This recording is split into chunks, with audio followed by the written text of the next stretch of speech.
in. Hey everybody, thanks for joining in. How's it going? I wish I could say, this light's like pretty crazy right now.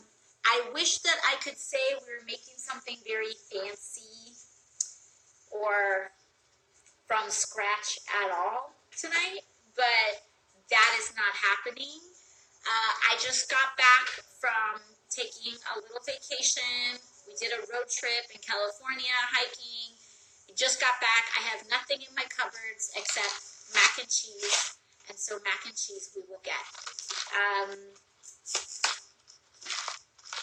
But I figured if I always have to put pressure on myself to do mise en place and go shopping and do all this stuff before every live, you know, that's not always what it's about. It's always cool learning new things, and it's always cool getting better at cooking, but what, am I gonna not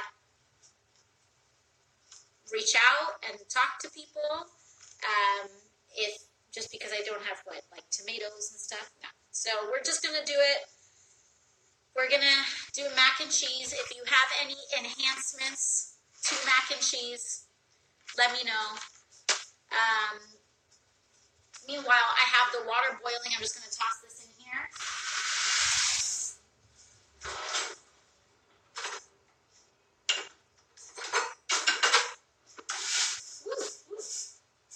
burned myself.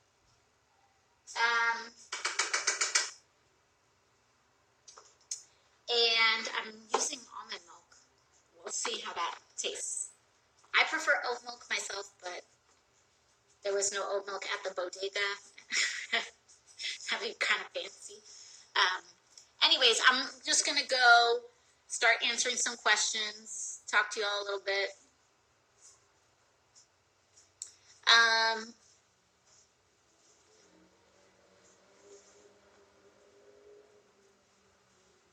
Let's see. How can we save the climate? I'm trying to have a nice life. I understand this completely, obviously. Even while I was on vacation, I woke up in the middle of the night at 3:30 in the morning, just concerned about climate change. I'm 29 years old. I really struggle sometimes with the idea of how to be a policymaker and potentially have a family in the time of climate change. And it really freaks me out, and it can be really, really scary. We are kind of blowing past a lot of the markers that scientists thought would happen years from now, and they're actually happening now. Our glaciers are melting, our sea levels are rising, and I'm scared sometimes too about the world that I'm going to be living in, that we're all going to be living in. I sometimes fear what we're going to be living with when I'm 40, 50, 60 years old. I'm scared about disease. There are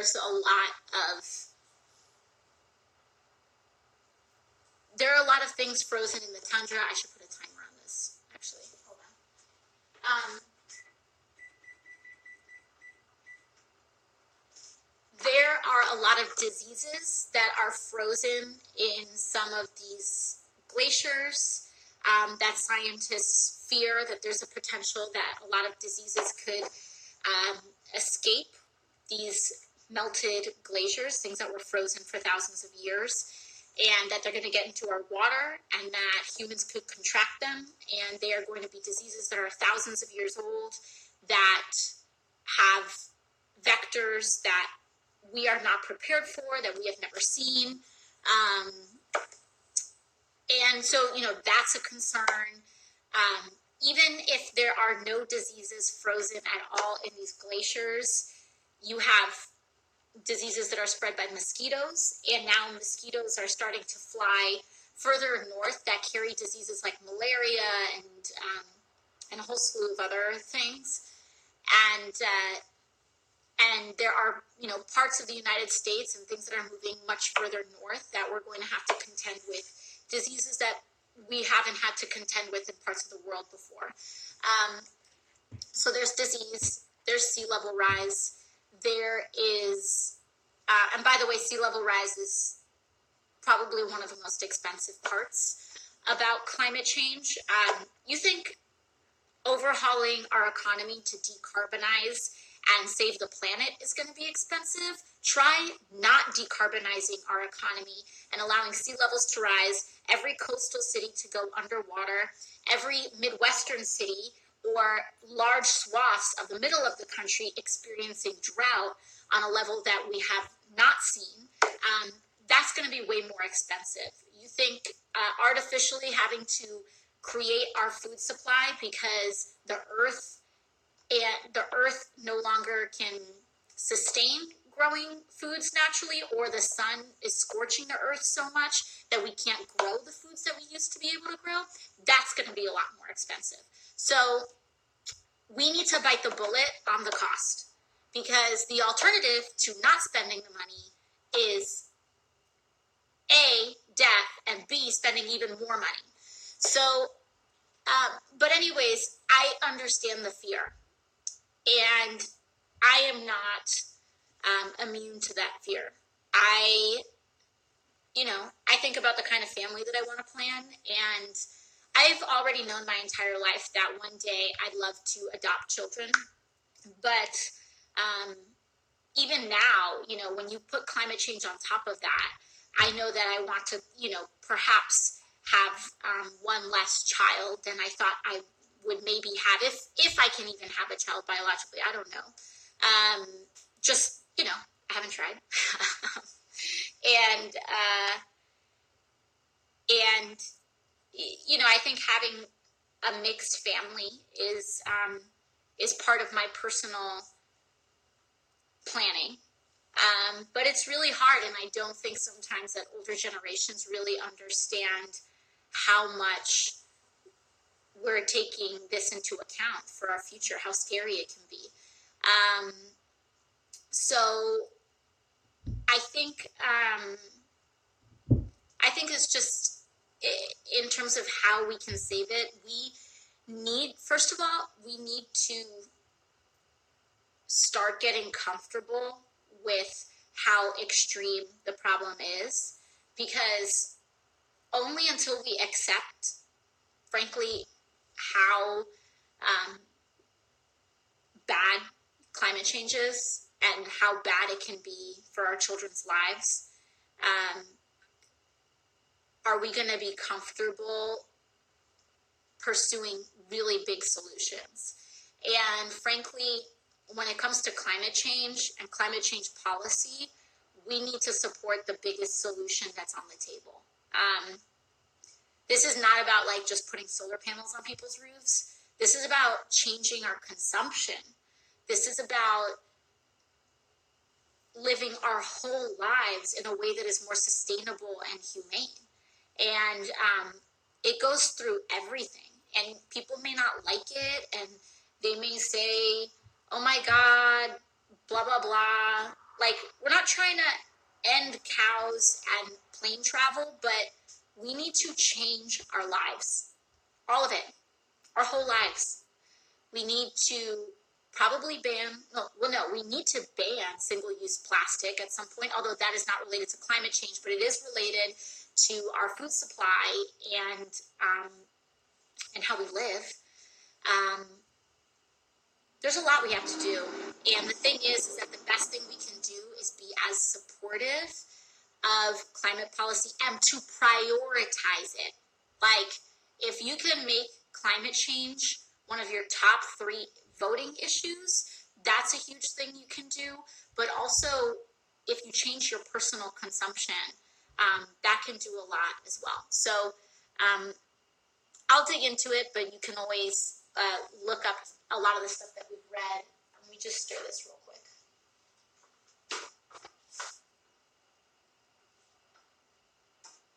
And that's what's most important. All right, I'm going to move on to the next question. Sometimes I spend a little too much time on each individual question. I do that in my town halls too.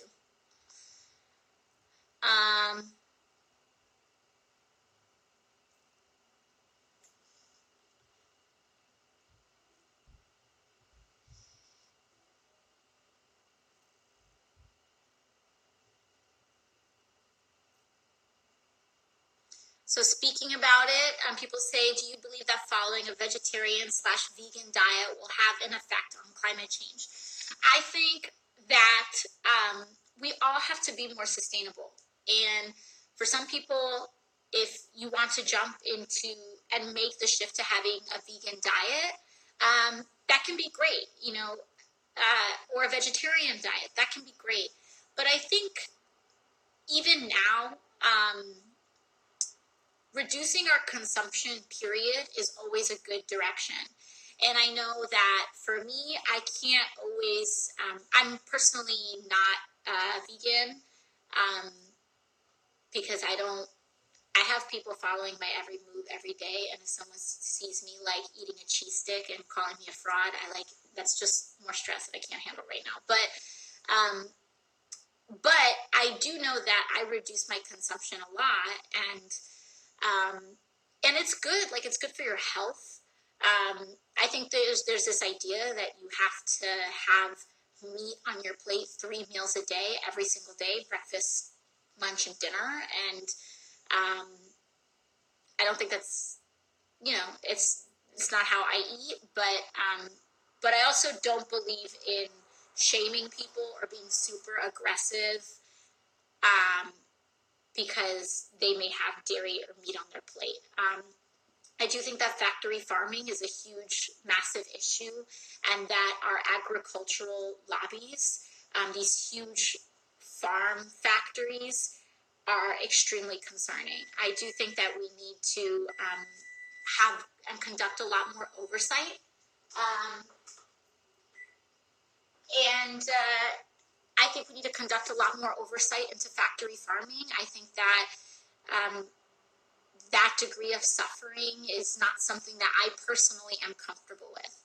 And trying to figure out ways and how we do that on each of us is important. I went through a phase where when I was working at the restaurant, there was a farmer's market right outside of where I worked every about 3 days a week, I think, in Union Square.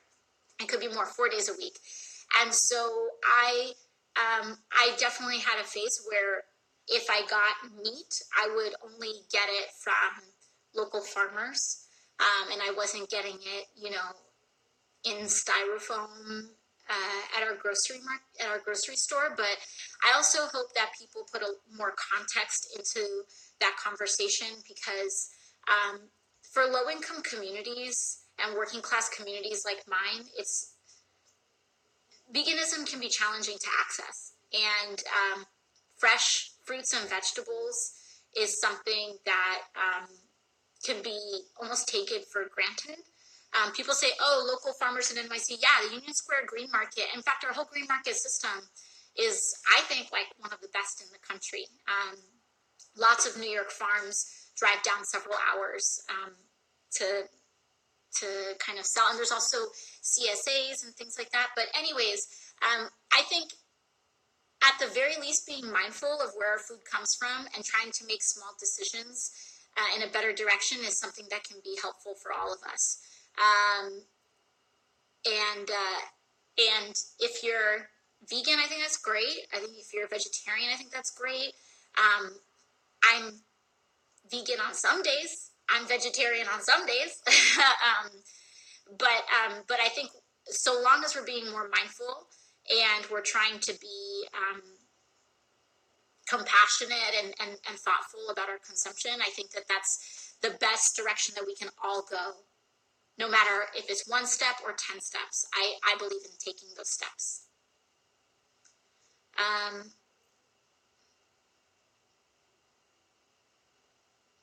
Okay, hold on. I'm overboiling this real quick.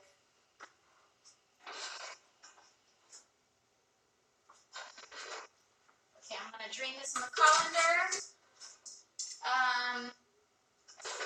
Oh God, this is gonna burn me. Okay. Oh my goodness. Sorry, guys.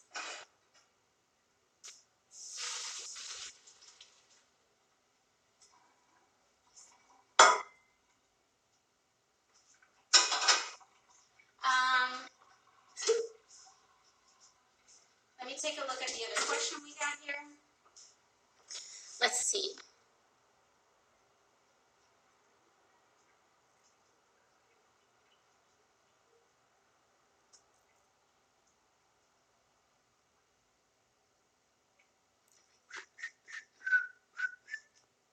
So this is the second question I've seen kind of related to this topic. How can people who aren't old enough to participate in making a change in the world? So the other question that I got related to this earlier that I was scrolling through was, what do I do if I'm not 18 yet? And how can I help? So the one thing that I always say is that you are never too young to be an activist. So getting involved in community organizing and activism is something that does not have an age requirement. For me, there's in my campaign, we worked with teenagers a lot. We had a lot of teenagers under the age of 18 that wanted to get involved. And they were incredibly inspiring, and they made a huge difference on my campaign. So you can join a local campaign. You can join a local community organization. If you're in New York City, you can go to your local community board meeting. You can check out local grassroots organizations, all sorts. There's DSA, there's Youth DSA, there's Black Lives Matter, there's She Should Run. You can get involved on the activist side with local activist organizations. You're never too young to get involved. Or you can get involved in the electoral side and help a candidate that you're really passionate about win. And there's no age bar or requirement, and there's no bar of any kind. So you can be an immigrant, you can be under the age of 18. If you're in a state that is regressive enough to deny people the right to vote after being released from prison and suppress the vote in that way, if you live in a state that's like that, you can still, at the very least, get involved and organize. So using your time is one of the most valuable ways that you can contribute, whether it's in activism, whether it's in local campaigns. There's so many ways you can get involved. We had lots of teenagers on my campaign. So in New York, in order to get on the ballot, you need to sign a petition, and you need to collect X amount, usually it's several thousand signatures in order to get on the ballot. And in the state of New York, you have to be 18 to collect that signature. So we had a lot of teenagers that wanted to help, but they couldn't collect signatures. They weren't old enough.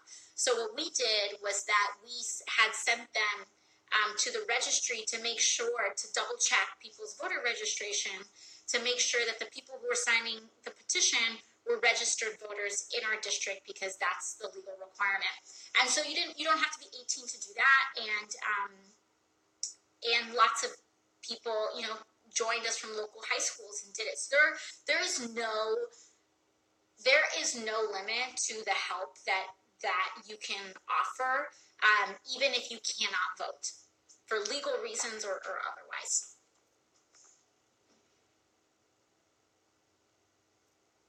Let's see. Oh, hold on. Let me make sure I'm doing this. I need 3 tablespoons of milk.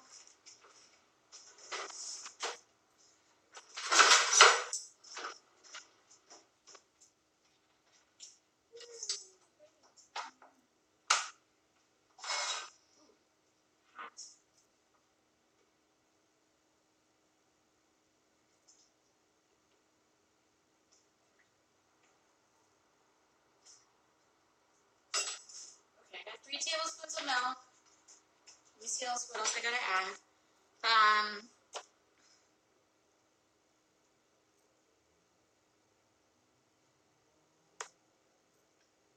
Someone asked, what was the biggest thing you learned on vacation?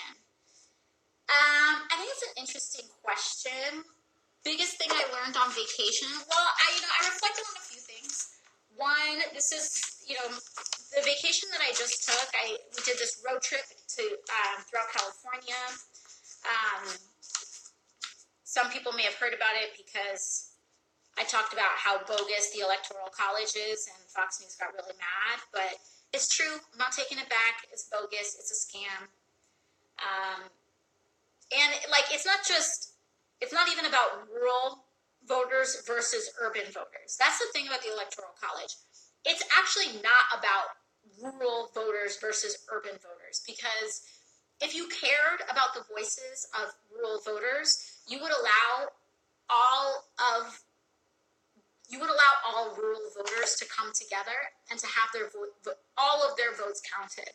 But instead, if your state is a blue state and you're a rural voter, your vote is essentially erased. And so for all those Republicans that are like, oh, blah blah blah, this helps us.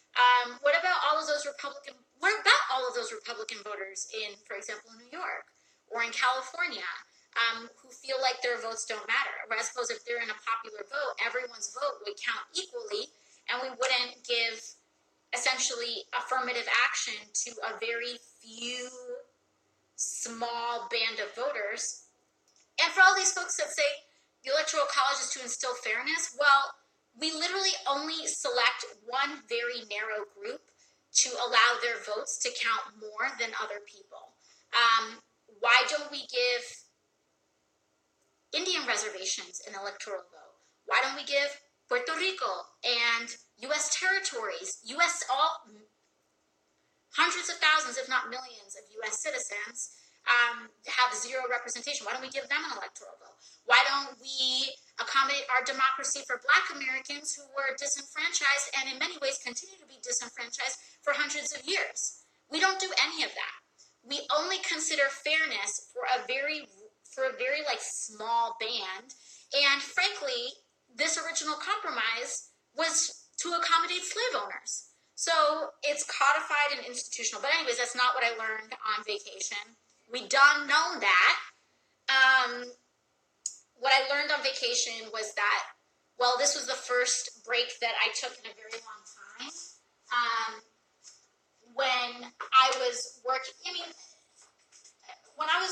in the restaurant, and even before then, I'm taking you all so I can stir this cheese here. When I was working in the restaurant, and even before then, I had to work so hard to take time off to get a vacation. I would save up. I would work double shifts. You all get it. You work double shifts, you work overtime, you do everything you need to do to sock away some of that extra money to go on vacation. And then when I did go on vacation, it'd be for 5 days. And I think that as a country, we worship productivity so much when we don't even always enjoy that productivity. The gains of productivity, when they aren't accompanied by wage gains, the gains of productivity are just for the corporation. We don't get to enjoy those gains in productivity when they aren't accompanied with a wage increase, which the working class hasn't gotten a real wage increase in 30-something years. So, anyways, all of this is to say is that I think in taking that first break in a long, long time, I learned the value of actual rest and work, and that it should be part of our right as human beings. We aren't just productivity machines to work for a corporation and then die, there is more to life than that. And I think that our scope of rights is bigger than that. And people want to talk about how healthcare and all of these things are kind of luxuries or entitlements. That's the word they love to use. Oh, these are entitlements. You are entitled if you think that you deserve health care. But the fact of the matter is that if we want to transition and become a more advanced society do more advanced things. And offering everyone, not even offering, creating a single-payer healthcare system that we provide for ourselves is something that an advanced society would do. Educating and guaranteeing an education all the way up through college or vocational school, if that's what you want for yourself, that's something an advanced society does. Saving ourselves from climate change and not relenting to our lowest impulses to put profit over the lives of human beings. That is something that, unfortunately, a society more advanced than us right now would do. And so get ready and buckle up for good ideas and new ideas and things that we've never done before, because that's what advanced societies do. And I think that guaranteeing rest and vacation and recuperation to all workers, it's like vacation is actually not a luxury. It's part of taking care of yourself. And it's something that we need to also fight for as well. So that was that. Let me take a look at some other questions we got here.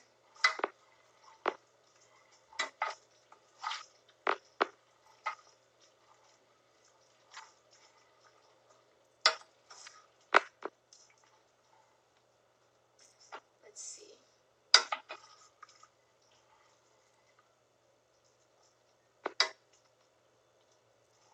Do you know Dean Phillips? He is my colleague from Minnesota, and he's a really, really nice person. Next.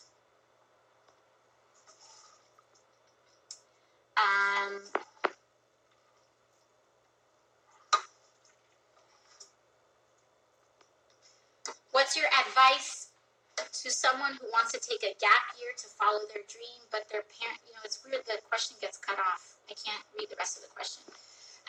What's your advice to someone who wants to take a gap year to follow their dreams? And I'm going to assume that but their parents don't think you should. I think if you want to take a gap year between high school and college, that's totally fine, but you need to create a plan for yourself. So I think it's good if going to college is something that you want to do. It's something that I, in general, would encourage, although I don't think you should go into mountains of debt, like hundreds of thousands of dollars when I talk about mountains of debt but I think you need to go in with a plan. So, get into the college you want, and then get your acceptance, and then if you want to take a gap year and it's something that you think that you can do and pull off, make a plan for what you want to accomplish in that year. Make a plan for what you want to accomplish. Have some really hard goals. Develop a plan to get to those goals. And then at least have your acceptance to that college ready to go and enroll. I did not take a gap year, but I have friends who did, and they were glad that they did. I have other friends that didn't, and they were glad that they didn't. We all kind of have different lives, but I think that if it's really, really in your intuition and you're not running away from something, but you are running towards something, then shoot your shot. But I would definitely still apply to college, get the acceptance letter, and if anything, that may help the people around you feel more comfortable with it. But, after I graduated college, I worked as a community organizer, I worked as an educator, but then I started working in restaurants to help my family, and there was a period where that's what I was doing full time. And a lot of people around me, a lot of my friends and family who loved and cared for me were really concerned, and guess what? I was really concerned too. I had a lot of self-doubt, and I felt like I wasn't going to amount to anything, and that I had squandered my opportunity. But frankly, at that time, it was kind of the experience that I needed. I developed friendships that there's no way I could have developed, and life experience. And it's, sometimes life doesn't always give you what you want, but it does give you what you need. And I felt like I needed that experience. And there's no way that I would have been able to run for Congress successfully, in my opinion, and in my context, in my life, if I didn't have experience, that kind of experience, real life experience. But, I didn't know that when I was working in a restaurant. I didn't know that one day I would run for Congress and win. So sometimes you have to take those risks, but also sometimes you have to assess why you want to take that risk. And if you're just like running away, then that's not something you should do. Now, I don't believe in running away from things, but I do believe in running towards things and taking risks. But they need to be calculated, you need to develop a plan. And with that, I'll do one more question, and then I'm going to eat my mac and cheese.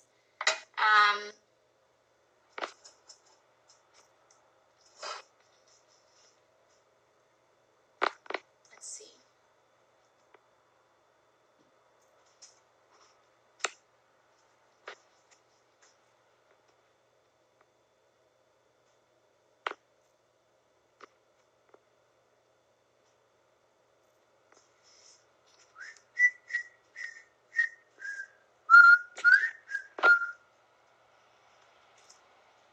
Is the new generation too delicate?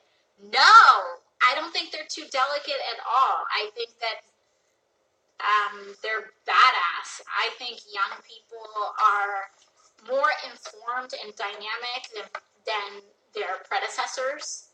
I think that they are more sensitive in a positive way, in that they actually care about other people's experiences and lives. And one thing that I love so much about